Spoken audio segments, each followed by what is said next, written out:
жайлы менің мынау білгенім.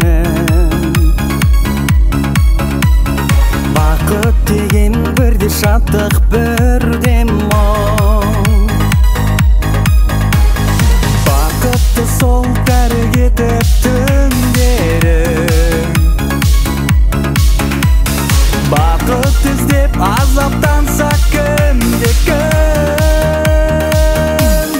Бақыт деген сенің бала күндерің, бақытсыз ақ бақытты болып жүргенің, бақытында басқасын да білмеуің, бақытсыз ақ ойнап күлгенің.